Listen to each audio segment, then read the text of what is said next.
Of course, we can have many different kinds of loves. There's romantic love. There's love of family, so-called familial love. There's love of pets. We can even love objects, or we can feel as if we love objects. We can love certain activities. We can have friends that we love, and so on and so forth. The word love is used to encompass a lot of different types of relationships. Today, we also talk about some studies that have really focused on why relationships succeed and why they fail, and how that relates to whether or not there is sufficient amounts of attachment and desire. Let's talk about desire, love, and attachment. And of course, these are topics that grab tremendous interest, so it's worth us defining our terms a little bit before going any further. Of course, we can have many different kinds of loves. There's romantic love. There's love of family, so-called familial love. There's love of pets. We can even love objects, or we can feel as if we love objects. We can love certain activities. We can have friends that we love, and so on and so forth. The word love is used to encompass a lot of different types of relationships. Today, we are mainly going to be focused on romantic love and the neural mechanisms of romantic love. I want to acknowledge here at the outset that most of the studies of romantic love have focused on monogamous heterosexual love. And also, when we talk about studies focused on desire and attractiveness and attachment, that's also the case. And that simply reflects the general bias of the literature over the last 50 to 100 years. It does, of course, not rule out that similar or different mechanisms could be at play in non-monogamous relationships, in homosexual relationships, or in relationships of any kind or variation. It's also worth us defining our terms around desire. It can mean lust. It can mean the desire for long-term partnership.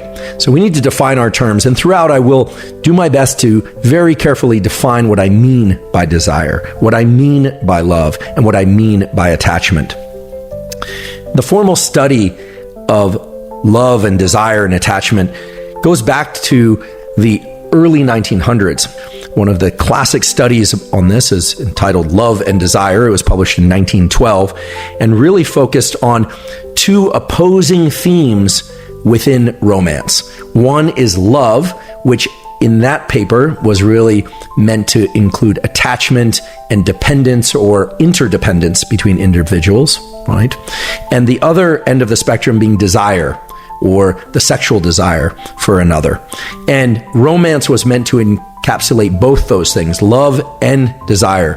And for much of the 1900s, it was thought that love and desire were on sort of opposing ends, or in kind of a push-pull. And it was the dynamic push and pull between love and desire that one could define romance. And that actually led to much of what's out there in the psychological literature.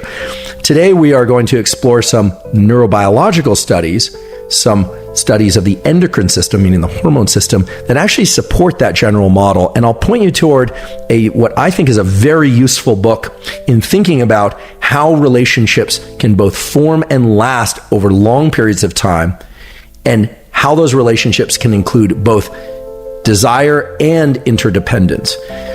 I'll also talk about some studies that have really focused on why relationships succeed and why they fail, and how that relates to whether or not there is sufficient amounts of attachment and desire. So today we're going to talk about the science, and indeed you'll also get some tools. Those tools should be useful to you whether or not you happen to be in a relationship or not, whether or not you're seeking a relationship or not. I'd like to begin with an anecdote, and this is not an anecdote about my relationship history. It's an anecdote about my scientific history. When I started graduate school, the chairman of the department I was in at the time said to me, "You know, most PhDs last longer than most marriages." And indeed, he was right. And also, most marriages in this country end in divorce. I think it's about 50%, with a slight skew toward more ending in divorce than persist until death do them part. But nonetheless, it's about half, and most marriages end before the 8-year period is up. Most PhDs take anywhere from 4 to 9 years. So there was a bit of a smearing of averages there, but the point he was trying to make really landed home for me. It did not scare me out of relationships, nor did it scare me out of a PhD, obviously. What it did illustrate was that there's something about our attachment machinery that can be very, very compelling, such that people take on tremendous levels of commitment. I have to imagine that most people enter marriages assuming that they're going to stay in those marriages. I don't think most people enter marriages thinking they're going to get divorced, but that if 50% of those commitments end in divorce, there must also be mechanisms by which our attachments can break. And today we're going to talk about both the forming of attachments and the breaking of attachments, what can prevent those breaks in attachments, and indeed what can lead to reattachments.